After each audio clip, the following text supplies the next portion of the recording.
కాదు.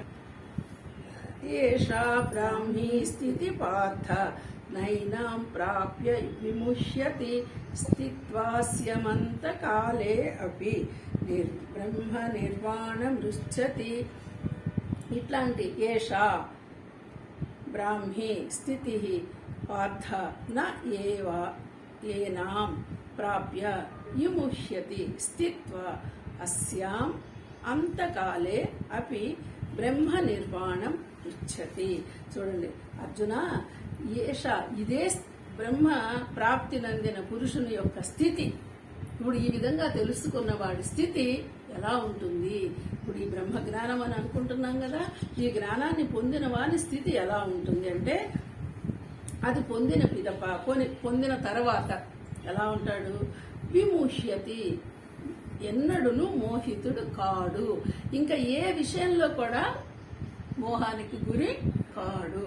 అలాగే అంతకాలేపి, అంత్యకాలమునందు, మన ఈ కళేవరాన్ని వదిలే సమయం ఆసన్నమైనప్పుడు అంతకాలంలో ఈ బ్రహ్మీ స్థితి అందు ఇప్పటి వరకు నేర్చుకున్న ఈ బ్రాహ్మీ స్థితి ఏదైతే ఉందో, ఏ స్థితి అది?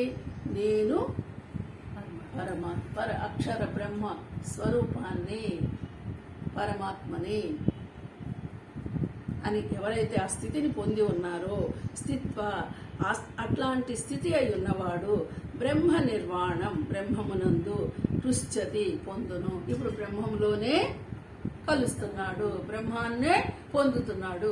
ఎక్కడో మళ్ళీ స్వర్గానికి వెళ్ళి మళ్ళీ తిరిగి వస్తాడు, పితృలోకానికి వెళ్ళి మళ్ళీ తిరిగి వస్తాడు, లేకపోతే నరకానికి వెళ్ళి తిరిగి వస్తాడు. ఇలాంటివి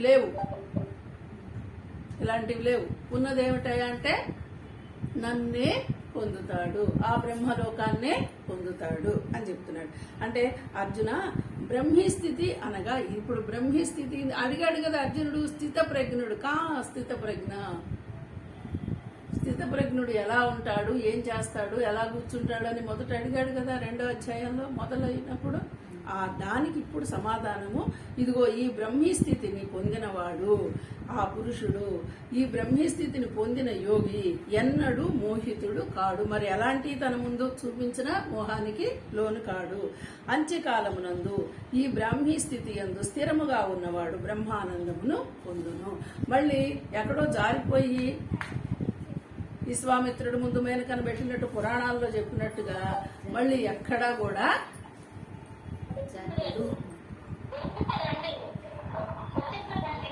జారిపోయే పని లేదు.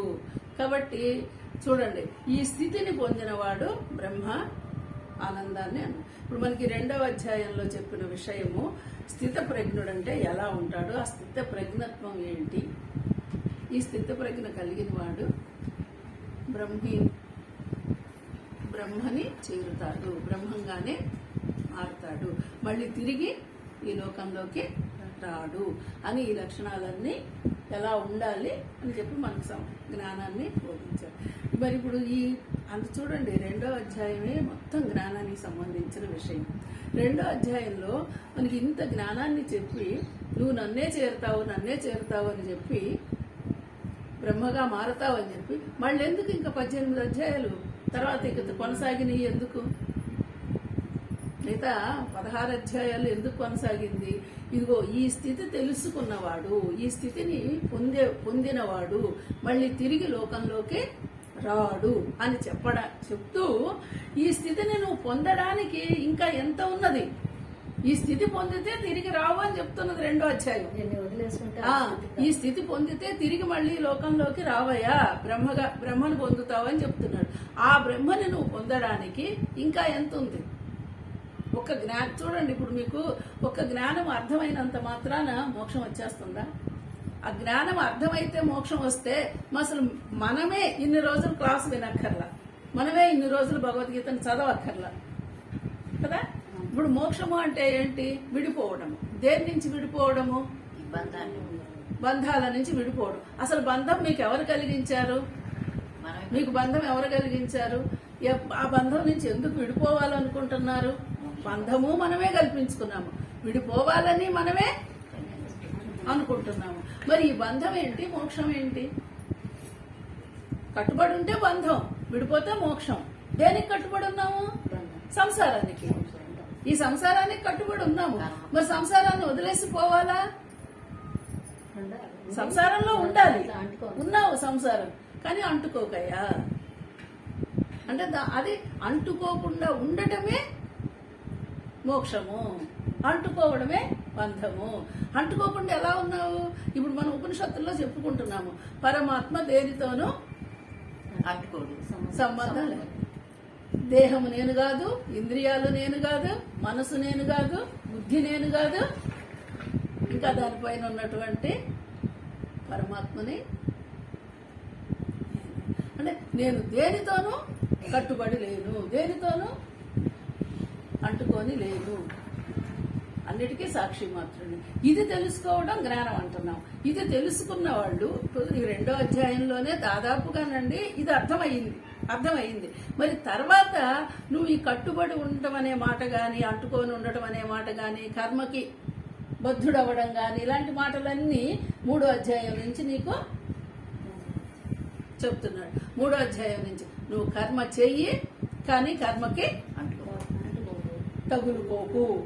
తగులుకోకు. ఇది ఎట్లాగండి? నేనేమో నన్ను ఇంట్లో ఉండమంటున్నారు, సంసారంలోనే కర్మలన్నీ చేయమంటున్నారు, తగులుకోకు అంటున్నారు. ఆ కర్మని యోగంగా మార్చుకో. దానిలో జ్ఞానాన్ని మళ్ళీ ఏది కర్మకు సంబంధించిన జ్ఞానాన్ని తెలుసుకో. ఆ జ్ఞానంలో ఉన్న విజ్ఞానాన్ని తెలుసుకో. ఆత్మ సంయమ యోగం 6. ఇలా మరి ఒకటొకటి ఇంకా ముందుకి నీకు ఎందుకు చెప్పాడా అంటే, ఇంతవరకు జ్ఞానం అర్థమయ్యాక పరమాత్మను చేరిపోతాం. కానీ తెలుసుకున్న జ్ఞానంలో మనము నిలబడాలంటే, తెలుసుకున్న జ్ఞానంలో మనం నిలబడడానికి మిగతా అధ్యాయాలన్నీ మనకి సహకరిస్తాయి. దానికోసమే మనం మళ్ళీ అధ్యయనం చేయడం అన్నమాట.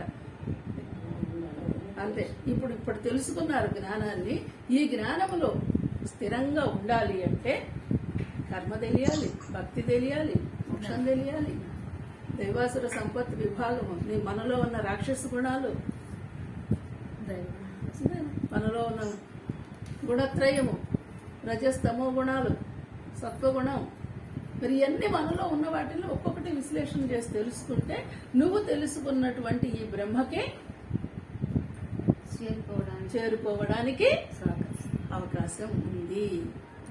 ఓకే, రేపు కంటిన్యూ. 72 చెప్పటం ఒకటే.